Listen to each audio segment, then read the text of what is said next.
What's up gamers, DreamcastGuy here, and today I want to try a little experiment. I've been trying to research if it was actually possible to use my PlayStation 4 controller on the Nintendo Switch. It's not that this controller is bad, I just like this one a lot more. And while really digging around and checking weird obscure forums, I found a device that claims that it can do this. It's called the Brooks Adapter. Now, if you look closely at the box, it actually says for PlayStation 3, PlayStation 4, and Wii U. But the programmers who developed this have recently come out with a patch that somehow is going to actually make it where this will work on the Switch. Let's see if the rumors are true.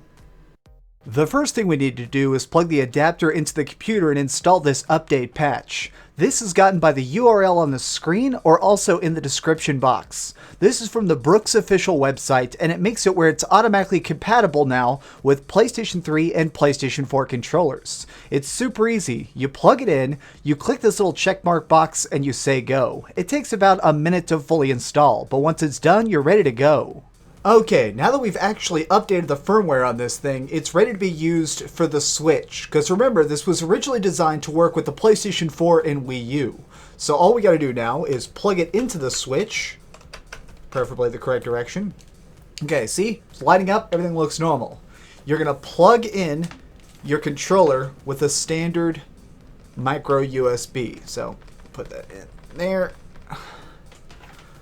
The other end is just going into my normal controller, as you can see here. Now, you'll see that it's lighting up, but it doesn't actually do anything yet. It's because we actually haven't configured it. So what we're going to do now is we're going to get a normal Switch controller, which you see I have right here. And we're going to go down to Controllers on the main menu. And we're going to go to Change Grip Order. This is actually how you sync new controllers anyway. So we're going to change grip order. And now what you're going to do is you're pressing these two buttons, down left and L1 at the same time. This is basically reconfiguring this to think that is now a Nintendo Switch controller. So you just go like that. All right, and there you can go. Sorry to do a jump cut there. I wasn't pressing the buttons hard enough. Okay, so now, as you can see, this is officially a Nintendo Switch controller as far as the console can tell.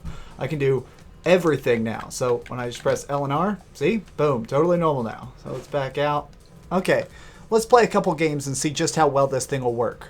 Okay, so what I'm going to do here is awkwardly hold the controller in the very center of the camera here so you can see just how instant all the commands are. Sometimes these converters will have a really bad delay that makes it impossible to play like fighting games, but let's see if it's good enough to enjoy some Mario Kart.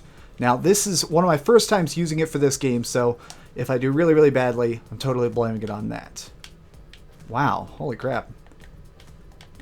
I have to say, instantly, right away, this works really, really well. Like, it feels just like I'm using a normal Switch controller. It feels super, super instantaneous. Obviously, I'm able to drift. Here, I guess I'll do a full lap real quick just so you guys can see how instant this is. One weird glitch I have noticed, though, while using this is that it doesn't really do vibration correctly. If you have vibration on at all, it is super hardcore. I think that's because the Nintendo Switch controllers have very, very light, subtle vibration mechanics, and by comparison, a PlayStation 4 controller goes like this. So, something else that you need to know about this, you always have to keep it plugged in. You have no option here. This device always has to be plugged into the Switch. If you unplug it at all, it'll just think the controller got disconnected. Even if you get one of those third-party PlayStation 4 controllers that has a USB adapter that makes it wireless, those are unrecognizable. You have to keep it plugged in. Okay, so that was a full lap there, and as you can see, it worked extremely well. Let's try something that requires a little bit more sharp reaction time. This is Mighty Gunvolt Burst. It's basically Mighty Number 9, except not trash. Let's see here.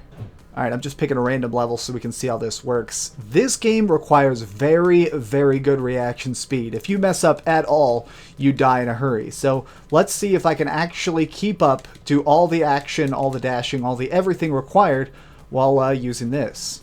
I guess I don't have the dash ability required for up there yet. Okay. I'm not sure what that does. Let's just climb this ladder here. Hello there, living trash can. Oh, you motherfucker. Oh, no. Oh, no, I'm not doing great. Okay, look, I promise that's not the controller. That is me doing bad. This game requires a really good reaction time, and sometimes I don't do so great. But it's super, super on top of it. So, you know, obviously the Switch has a home button. This has that as well. You tap the PlayStation button and it goes back to the main screen. So let me show you one of the drawbacks of this. Okay, now that we're in the controller settings, let me show you something that I consider a actually pretty big drawback. It makes this essentially pretty much unplayable if you want to do something like Zelda. So, see, this is calibrate control sticks. I click this down, so now, look, any amount I touch it, it is full blast. It is super, there's no subtlety at all. We're going to go back here, click the other stick.